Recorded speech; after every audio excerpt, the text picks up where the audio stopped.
यह कहानी है जोनाथन ओजे की। जोनाथन कोई साधारण व्यक्ति नहीं थे। वे Los Angeles county sheriff department में स्वॉट यानी स्पेशल ऑपरेशन टीम के एक अनुभवी अधिकारी थे।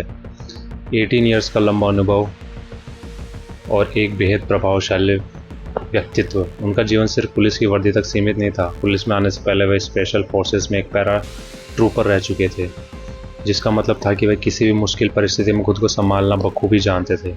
उनके दोस्त उन्हें लोहे के समान स्ट्रॉन्ग कहा करते थे और उन्होंने अपने करियर में कई गिरफ्तारी वारंट पूरे किए, कई गोलीबारी में हिस्सा लिया, खतरनाक अपराधियों के साथ बंधक स्थितियों को संभाला। एक बार की बात है, जब अपने ससुर के साथ कैंपिंग पर थे तो उन्होंने एक काले भालू को भी मार गिराया था। ये सभी कहानियाँ उनकी ताकत, उनकी बहादुरी और बेजोड़ साहस का सबूत थी। वह सिर्फ एक बहादुर पुलिस ऑफिसर नहीं थे, बल्कि एक पति और एक पिता भी थे। उनकी एक बेटी थी, क्लो, जिसे वो बहुत प्यार करते थे। अपने परिवार और करियर के बीच जोनाथन अपनी निजी ज़िंदगी में एक बड़ी चुनौती का सामना कर रहे थे। एक ऐसी चुनौती जो शायद उन्हें अंदर से तोड़ रही थी। जोनाथन की ज़िंदगी में एक बहुत बड़ा लक्ष्य था, वेस्टर्न स्टेट्स 100 मील एंड्योरेंस रेस को पूरा करना। यह रेस लगभग 20 घंटे में पूरी होती थी और इसे पूरा करना उनके लिए किसी सपने से कम नहीं था। यह सिर्फ एक दौड़ नहीं थी, बल्कि यह उनके शरीर और दिमाग की असली परीक्षा थी। इस चुनौती की तैयारी के लिए वह हर दिन लंबी दूरी तक दौड़ने जाते थे। 11 जून 1998 गुरुवार का दिन। जोनाथन अपनी रेस की तैयारी के लिए कैलिफोर्निया की एंटीलोप वैली में स्थित डेविल्स पंच बाउल पहुंचे। यह जगह उनके लिए कोई नई नहीं थी। वह सालों से यहाँ हाइकिंग और कैंपिंग कर रहे थे। उन्होंने अपने ट्रंक की विंडशील्ड पर एक सनशेड लगाया, अपनी पानी की बोतल और थोड़ा सा खाना लिया और दौड़ने के लिए निकल पड़े। दौड़ की शुरुआत में उनकी मुलाकात एक टीचर और उनके स्टूडेंट्स से हुई। जोनाथन उनसे पहले भी क्लासरूम विजिट के दौरान मिल चुके थे। उन्होंने उन लोगों को कहा कि वह 9400 फीट ऊंचे पहाड़ की चोटी तक दौड़ेंगे और सनसेट तक वापस आ जाएंगे। उन्होंने बच्चों को प्रेरित किया और उन्हें अपनी दौड़ के बारे में बताया। उस समय किसी को भी अंदाज़ा नहीं था कि वह उन लोगों से आखिरी बार बात कर रहे हैं। उसी दिन जोनाथन को 2 अलग अलग स्थानीय कैंप कर्मचारियों ने पहाड़ की चोटी की ओर जाते हुए देखा। उनके अनुसार जोनाथन कॉन्फिडेंस से भरपूर और तैयार लग रहे थे। एक तीसरे कर्मचारी ने एक हरे रंग का बैकपैक लिए हुए एक आदमी को पार्किंग की ओर जाते हुए देखा, जहां जोनाथन की ट्रक खड़ी थी।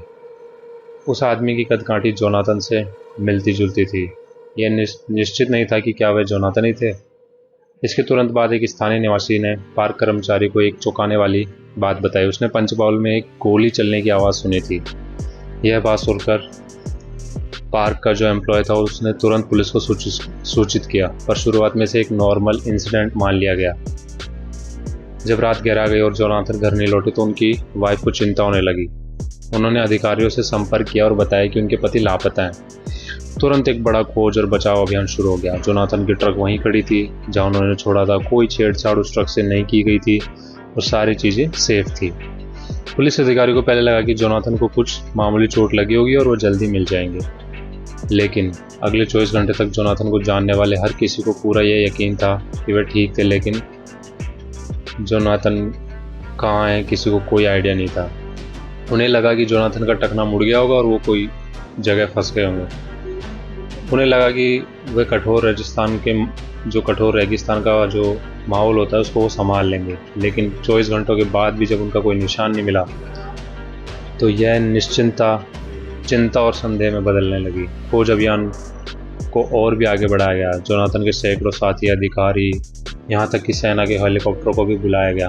पूरे इलाके की जांच की गई। उन्हें खोजने के लिए घोड़े, all terrain vehicle, thermal imaging उपकरण भी लाए गए। घाटियों और दरारों को इंफ्रारेड टेक्नोलॉजी से खंगाला गया ताकि रात के अंधेरे में भी कोई सुराग मिल सके। इतनी बड़ी टीम, इतने आधुनिक उपकरणों के बावजूद भी जोनाथन का कहीं कोई पता नहीं लगा। यह ऐसा था जैसे उन्हें ज़मीन निगल गई हो। 100 मील की एंड्योरेंस रेस का दिन आया और चला गया। बहुत से लोगों को अब भी उम्मीद थी कि वह इस इवेंट में ज़रूर आएंगे, लेकिन वह नहीं आए। उनका गायब होना एक ऐसा रहस्य में बदल गया जिसका कोई आंसर नहीं था। आज भी हमें नहीं पता कि उस दिन जोनाथन के साथ क्या हुआ, लेकिन उनके गायब होने के 3 प्रमुख सिद्धांत हैं। पहला, अगर जोनाथन को किसी ने मारा तो क्यों? यह उनके हत्या के संदेह का पहला सिद्धांत था। पुलिस में अपने टेन्योर के दौरान उन्होंने निश्चित रूप से कुछ दुश्मन बनाए होंगे, लेकिन क्या होगा अगर यह सिर्फ एक इत्तेफाक न हो? उस समय एंटीलोप वैली के आसपास कई मैथ लैब चल रही थी, जो कि शायद ड्रग्स होता है।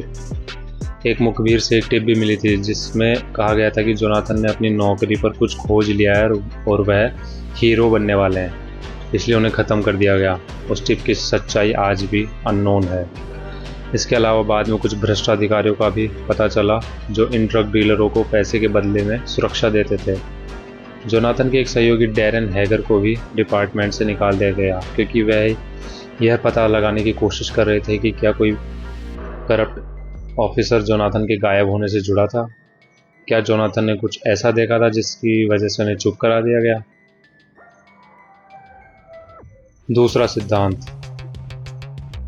आत्महत्या का विचार। अपनी दौड़ पर निकलने से पहले जोनाथन अपनी पत्नी से कहा था, एक अच्छी जिंदगी जियो, हमारी बेटी क्लो को बताना कि मैं उससे प्यार करता हूँ। उनकी 12 साल की शादी टूटने के कगार पर थी और वे चुपचाप तलाक के बारे में सोच रहे थे। उस समय उनकी पत्नी को लगा कि उन शब्दों का मतलब वह शादी से बाहर हो रहे हैं, लेकिन अब वह मानती है कि उनका मतलब कुछ और भी हो सकता है। वह मानती है कि जोनाथन ने सांकेतिक रूप से उन्हें बताया था कि वह अपनी ज़िंदगी ख़त्म करने वाले हैं। हालांकि जोनाथन के परिवार और सहयोगियों को मानना यह सच नहीं था। वे कहते हैं कि वह एक जिंदा दिल व्यक्ति थे और वह अपनी बेटी को कभी इस तरह से नहीं छोड़ते। इसके अलावा एक पुलिसकर्मी होने के नाते वह जानते थे कि उनके शरीर को खोजना बहुत मुश्किल होगा और वह अपने फैमिली को यह पेन नहीं दे सकते थे। तीसरा सिद्धांत, एक नई जिंदगी की शुरुआत। उनके कुछ दोस्तों का आज भी यकीन है कि वे एक गुप्त मिशन के लिए चुपचाप सेना में वापस चले गए, जबकि कुछ दूसरे लोग सोचते हैं कि वे अलास्का भाग गए होंगे, एक ऐसी जगह जहां रहने का उन्होंने हमेशा सपना देखा था। वैसे भी अपनी पत्नी के साथ उनका घरेलू जीवन कुछ खास अच्छा नहीं था। हो सकता है कि पहाड़ की चोटी पर उन्हें एक नई रोशनी मिली हो और उन्होंने फैसला किया हो कि अभी नहीं तो कभी नहीं। उनकी बहन को इस बात का पूरा यकीन है कि जब वह आखिरी बार अपने भाई से मिली थी तो वह कैलिफोर्निया में रहने से बहुत दुखी थे और उनके शब्दों में जाने के लिए तैयार थे। वह मानती हैं कि उन्होंने अपने इस गायब होने की पूरी योजना बनाई थी और वह पैसे जमा कर रहे थे और एक नई पहचान बना रहे थे, और यह सब उसी दिन ख़त्म हुआ जब उन्होंने खुद को गायब कर दिया। चीन के पत्रकार और कंटेंट क्रिएटर ली जे हांग, क्रिस ली, जिनके यूट्यूब पर लगभग 70K सब्सक्राइबर थे, 70,000, सीसीटीवी के लिए काम करते थे, जो कि चीन का सबसे बड़ा गवर्नमेंट न्यूज़ चैनल है। तब उन्हें सीसीटीवी में सेंसरशिप के कारण निराशा हुई तो उन्होंने नौकरी छोड़ दी और अपनी खुद की वीडियो बनाना शुरू कर दिया। 2020 में उन्होंने अपने चैनल पर 7 वीडियो अपलोड किए, जिनमें उन्होंने उस समय की वर्ल्ड वाइड सिचुएशन, जिसे बिग सी कहा गया, के बारे में बात की। उन्होंने वीडियो को इस घटना के केंद्र में रखकर फिल्माया था। क्रिस को पता चला कि चांग कुशी नाम के प्रमुख एडवोकेट, जो शहर की परिस्थितियों के बारे में ब्लॉगिंग कर रहे थे, रहस्यमय तरीके से गायब हो गए थे। यह मानते हुए कि यह गवर्नमेंट द्वारा एक कवर अप था, क्रिस ने सच्चाई का पता लगाने के लिए रेड जोन की यात्रा की। वहाँ उन्होंने अपना कैमरा लेकर सड़कों पर इंटरव्यूज़ किए, अस्पतालों का दौरा किया और अपनी गवर्नमेंट की विफलताओं को दुनिया के सामने उजागर किया। लेकिन वह बहुत ज़्यादा बोल रहे थे और दिखा रहे थे, और जल्द ही सरकार उन पर नज़र रखने लगी। क्रिस ने एक 30 सेकंड का लाइव वीडियो, जिसका टाइटल SOS था, अपलोड किया, जिसमें वह मोटरवे पर यात्रा करते समय डरे हुए लग रहे थे। उन्होंने बताया कि एक वाइट SUV रॉन्ग साइड से उनकी तरफ आ रही थी। उन्होंने यह भी कहा कि SUV ने उनका रास्ता रोकने की कोशिश की और अंदर बैठे लोगों ने उन्हें सरेंडर करने को कहा, लेकिन क्रिस ने अपनी स्पीड बढ़ा दी। अब वे उनका पीछा कर रहे थे जो SUV में थे। इस वीडियो को अपलोड करने के बाद क्रिस अपने अपार्टमेंट में वापस आ गए और तुरंत लाइव स्ट्रीमिंग शुरू कर दी। यह स्ट्रीम लगभग 4 घंटे तक चली जिसमें से ज़्यादातर समय स्क्रीन काली रही क्योंकि क्रिस अंधेरे में बैठे थे, यह उम्मीद करते हुए कि उनका पीछा करने वाले लोग सोचेंगे कि वे घर पर नहीं हैं। कई पॉइंट्स पर कोई उनके दरवाजे पर दस्तक देने की आवाज़ सुन सकता था। 3 घंटे से ज़्यादा अंधेरे में छिपने के बाद परेशान क्रिस ने लाइट जलाई और अपने दर्शकों से बात की। उन्होंने कहा कि उन्हें पता था कि ऐसा होगा, लेकिन उन्हें इतनी जल्दी होने की उम्मीद नहीं थी। उन्होंने यह भी कहा कि वह भागने की कोशिश नहीं करेंगे क्योंकि अब कोई फ़ायदा नहीं है। स्ट्रीम के अंत में क्रिस का इंटरनेट कनेक्शन वीक हो गया और वह बाहर खड़े लोगों से बात करने लगे, यह समझाते हुए कि पत्रकार के लिए सच्चाई बताना क्यों महत्वपूर्ण है। फिर उन्होंने दरवाज़ा खोला तो 2 लोग अपार्टमेंट में घुसे और वीडियो अचानक एंड हो गया।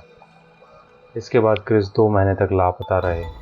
फिर 22 अप्रैल 2020 को 2 महीने की चुप्पी के बाद उन्होंने आई एम क्रिस टाइटल से एक 6 मिनट का वीडियो अपलोड किया। इस वीडियो का स्टाइल और क्रिस का बात करने का तरीका उनके पिछले वीडियो से बिल्कुल अलग था। पहले वह सीसीपी की आलोचना करते थे, लेकिन अब वह उनकी तारीफ़ कर रहे थे। उन्होंने कहा कि वे ठीक हैं और उनके साथ बहुत अच्छा व्यवहार किया गया है। ऐसा लग रहा था जैसे उन्हें स्टेट द्वारा जबरन ये वीडियो बनाने के लिए मजबूर किया गया हो। क्रिस एक खाली कमरे में खड़े होकर एक रोबोटिक तरीके से अपना संदेश दे रहे थे। उन्होंने वीडियो का अंत बुक ऑफ डॉक्यूमेंट्स के एक अजीब उद्धरण के साथ किया। इस वीडियो को देखकर ऐसा लगता है कि कोई कैमरे के सामने क्रिस को डायरेक्ट कर रहा था। इस आखिरी वीडियो के बाद से क्रिस ने कोई नई चीज़ें अपलोड नहीं की और न ही अपने सोशल मीडिया अकाउंट्स पर कोई पोस्ट किया। वह इंटरनेट से पूरी तरह गायब हो गए। चीन के मानवाधिकारों के ट्रैक रिकॉर्ड को देखते हुए कई लोग, जिनमें लेखक भी शामिल है, उनकी सुरक्षा और भलाई के लिए चिंतित हैं। कई लोगों को संदेह है कि उन्हें एक री एजुकेशन कैंप में रखा गया है, जबकि अन्यों को इससे भी बदतर होने का डर है। क्रिस ने जो किया वह बहुत इम्पोर्टेंट था। उन्होंने उस समय सच्चाई को उजागर किया जब चीन से सच्ची खबरें पाना मुश्किल था। वह बोलने के लिए बहादुर थे और राइटर्स के डर है कि उन्होंने इसकी बहुत भारी कीमत चुकाई होगी। तो ये काफ़ी डरावनी चीज़ है। चीन में आप सभी लोगों को पता है कि रूल्स कितने स्ट्रिक्ट हैं। आप ओपनली कुछ नहीं बोल सकते। गवर्नमेंट को क्रिटिसाइज़ करना तो बहुत दूर की बात है। इमेजिन करो एक यंग वुमेन जिसके पास ब्राइट फ्यूचर है। वो कॉलेज ग्रेजुएट है, स्मार्ट है और लोगों की हेल्प करती है। उसके पास ड्रीम्स हैं, प्लान्स हैं, लेकिन फिर एक दिन उसकी ज़िंदगी एक सिंपल चॉइस की वजह से पूरी तरह बदल जाती है। एक ऐसी चॉइस जो उसके एक डेंजरस और अकेले सफ़र पर भेज देता है, जहाँ से वो कभी वापस नहीं लौटती। ये कहानी है राशेल मॉर्गनस्टर हॉफरमैन की। ये सिर्फ एक डिस्टर्बिंग केस नहीं है, बल्कि एक वार्निंग है कि कैसे कानून और व्यवस्था की आड़ में एक इनोसेंट की जान चली गई। ये कहानी है धोखे, बिट्रेयल और सिस्टम के एक बड़े फेलियर की। राशेल 23 साल की थी, एक साइकोलॉजी ग्रेजुएट जिसका फ्यूचर बहुत प्रॉमिसिंग था। वो टैलाहासी में रहती थी और उसे सब एक ब्राइट, बबली और फन लविंग लड़की के रूप में जानते थे। 2007 में उसने फ्लोरिडा स्टेट यूनिवर्सिटी से साइकोलॉजी में बैचलर्स डिग्री हासिल की थी। उसका सपना कुलिनरी स्कूल जाने का था, जहां वो कुकिंग को एक थेरेपी के रूप में इस्तेमाल करना चाहती थी। राशेल की रिक्रिएशनल हैबिट्स भी थी, जैसे मैरिजुआना का ओकेजनल इस्तेमाल। 2008 में फ्लोरिडा में ये एक सीरियस ऑफेंस माना जाता था और यहीं से उसकी ज़िंदगी ने एक नया और ख़तरनाक मोड़ लिया। अप्रैल 2008 राशेल को मैरिजुआना और एस्टेसी पोजेशन के लिए गिरफ्तार किया गया। पुलिस को पता था कि वो एक ड्रग यूज़र थी, लेकिन डीलर नहीं। जब पुलिस ने उसके सप्लायर का नाम पूछा तो उसने मना कर दिया, और यहीं पर टैलाहासी पुलिस डिपार्टमेंट के ऑफिसर रायन पेंडर की नज़र उस पर पड़ी। ऑफिसर पेंडर ने राशेल की क्लीन इमेज को देखा। उसका कोई क्रिमिनल रिकॉर्ड नहीं था, वो पढ़ी लिखी थी और वो जेल से बहुत डरती थी। हम सभी डरते हैं। पेंडर ने इस डर का फायदा उठाया और उसे एक डील ऑफर की। राशेल, उसने कहा, तुम्हारे पास दो ऑप्शन है, या तो फेलनी चार्ज और पॉसिबली प्रिजन टाइम का सामना करो, या अंडरकवर स्टिंग ऑपरेशन में हमारी मदद करो। तुम दो हार्डन क्रिमिनल्स को पकड़ने में हमारी मदद करोगी और बदले में तुम्हारे सारे चार्जेस ड्रॉप हो जाएंगे। राशेल के पास कोई चॉइस नहीं थी। उसका पूरा फ्यूचर दांव पर लगा था। उसे यकीन दिलाया गया कि ये एक सिंपल टास्क है और वो पूरी तरह सेफ रहेगी। राशेल ने अपनी ज़िंदगी, अपने सपनों और अपने फ्यूचर को बचाने के लिए डील मान ली। शायद उसकी जगह कोई भी होता वो मान ही। राशेल का मिशन था दो कन्विक्टेड फेलन्स को ड्रग डीलर्स से मिलना, डे ग्रीन और ब्रदर, उसका ब्रदर इन लॉ डेनियोले ब्रैडशॉ। उसे उनसे $13,000 के बदले 1500 ई टैबलेट्स, 2 आउंसेस कोकेन और एक सेमी ऑटो हैंडगन खरीदना था। यह एक बहुत बड़ा और ख़तरनाक काम था, खासकर राशेल जैसी एक अनट्रेंड यंग वुमन के लिए। उसने इससे पहले कभी हार्ड सब्सटेंसेस नहीं खरीदे थे और न ही कभी बंदूक चलाई थी। फिर भी उसे यकीन दिलाया गया कि 19 ऑफिसर्स की पूरी एक टीम उस पर नज़र रखेगी और वो पूरी तरह सेफ रहेगी। 7 मई 2008 की शाम को पुलिस ने राशेल के पर्स में एक वायर लगाया और उसे अकेले ही डील पर भेज दिया, और यहीं से सब कुछ गलत होने लगा। लगभग तुरंत चीजें गलत हो गई। ग्रीन और ब्रैडशॉ ने मीटिंग की जगह बदल दी और राशेल को एक सुनसान फॉरेस्टी एरिया में जाना पड़ा। पुलिस हेलीकॉप्टर ने तुरंत उस पर नजर खो दी। राशेल का वायर भी मेल फंक्शन करने लगा, लेकिन सबसे ज़्यादा डिस्टर्बिंग बात यह थी कि बाकी ऑफिसर्स ने मान लिया था कि कोई न कोई राशेल पर नज़र रखे हुए है, जबकि कोई भी उस पर नज़र रखे हुए नहीं था। इसलिए किसी ने भी उसे एक्टिवली ढूंढने की कोशिश ही नहीं की। ऑफिसर पेंडर ने बाद में दावा किया कि राशेल ने उसे फ़ोन पर आखिरी बार कांटेक्ट किया और कहा, I am with them, we are on dead end street. Pender ने कहा कि उसने राशेल को वापस मुड़ने को कहा, लेकिन लाइन कट हो गई। इसी दौरान राशेल ने अपने बॉयफ्रेंड को एक फाइनल टेक्स्ट भेजा, it's about to go down. ये वो लास्ट वर्ड्स थे जो उसने कहे थे। जब ऑफिसर्स फाइनली उस डेड एंड स्ट्रीट पर पहुंचे तो राशेल और उसकी कार वहां नहीं थे। वहां सिर्फ एक एम्प्टी कास्टिंग और एक उसका फ्लिप फ्लॉप पड़ा था। राशेल की हत्या और पुलिस का शर्मनाक व्यवहार यहाँ देखने को मिला। 2 दिन बाद बॉडी मिली। ये राशेल हॉफमैन की बॉडी थी। उसे उसी गन से 5 बार सीने में और सिर में गोली मारी गई थी, जो पुलिस ने उसे खरीदने के लिए दी थी। ग्रीन और ब्रैडशॉ को बाद में गिरफ्तार किया गया। उन्होंने कबूल किया कि उन्होंने राशेल को इसलिए मारा क्योंकि उन्हें उसके पर्स में वायर मिला था।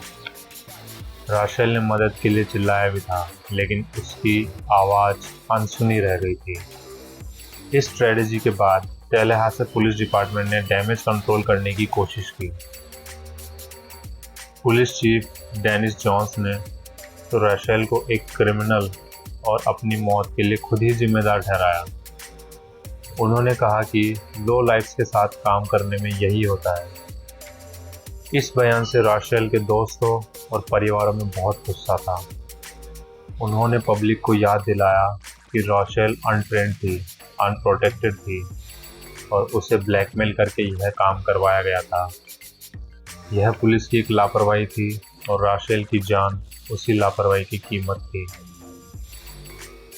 राशेल के माता पिता ने हार नहीं मानी। उन्होंने टैलाहासी शहर के खिलाफ एक रॉन्गफुल डेथ लॉसूट दायर किया। इस लड़ाई के बाद उन्हें $2.6 मिलियन का सेटलमेंट मिला और इन्वॉल्व्ड 19 ऑफिसर से एक फॉर्मल अपॉलजी भी मिली। उनकी सबसे बड़ी जीत 2009 में हुई, जब राशेल्स लॉ फ्लोरिडा में स्टेट लॉ बन गया। ये कानून कॉन्फिडेंशियल इन्फॉर्मेंट्स को रिक्रूट करने और इस्तेमाल करने के लिए सख्त प्रोटोकॉल्स स्थापित करता है। इसमें पुलिस को इन्फॉर्मेंट्स के रिस्क का असेसमेंट करना है, उन्हें लीगल एडवाइस देना है और सबसे इम्पोर्टेंट उनकी रक्षा करना शामिल है। राशेल की मौत एक अवॉइडेबल फेलियर थी। यह हमें सिखाती है कि सिस्टम को अपनी शक्तियों का इस्तेमाल रिस्पॉन्सिबली करना चाहिए। राशेल की कहानी एक चेतावनी है कि जस्टिस की तलाश में हम उन लोगों की जान को दांव पर नहीं लगा सकते जो सिस्टम को सर्व कर रहे हैं, भले ही वो मजबूरी में ऐसा कर रहे हो। आज भी जब भी कोई पुलिस डिपार्टमेंट अंडरकवर ऑपरेशंस के लिए प्रोटोकॉल सेट करता है तो राशेल हॉफमैन का नाम लिया जाता है। उसकी मौत ने एक बदलाव लाया ताकि किसी और राशेल को ऐसी भयानक फेट का सामना ना करना पड़े।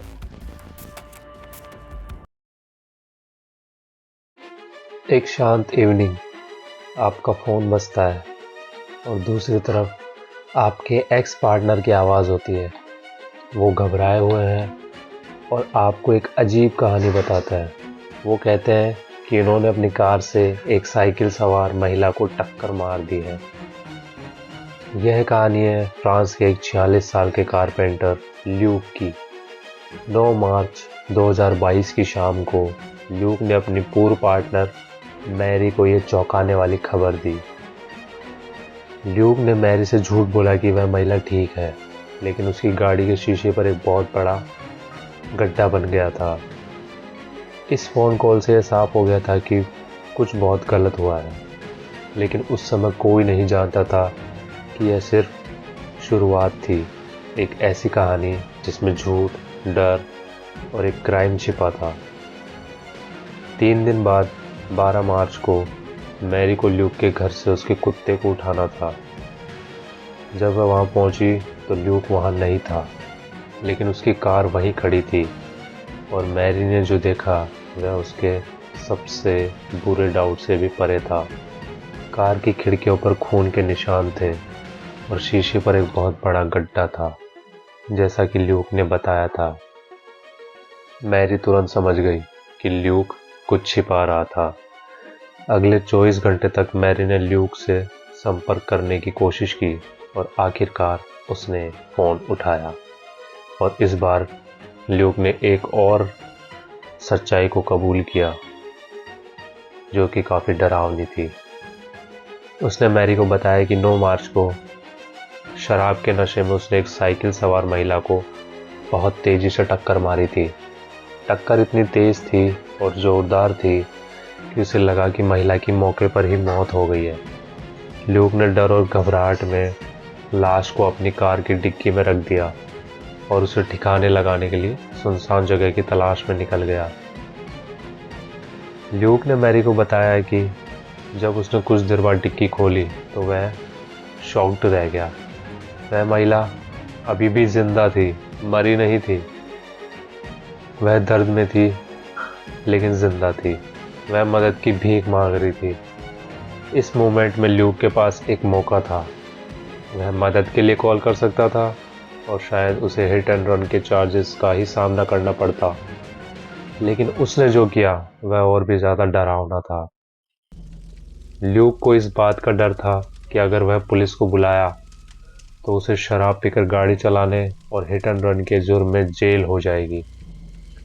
उसने अपने आज़ादी और एक अनजान महिला की जान के बीच एक भयानक चॉइस की। उसने एक शवल उठाया और महिला के सिर पर कई बार वार किए जब तक कि वह मर नहीं गई। यह एक हिट एंड रन नहीं, बल्कि एक कोल्ड ब्लडेड मर्डर था। 2 महीने तक मैरी इस टेरिबल सीक्रेट के साथ जीती रही। शायद लूक ने उसे डराया धमकाया था, या शायद वह खुद भी शौक में थी।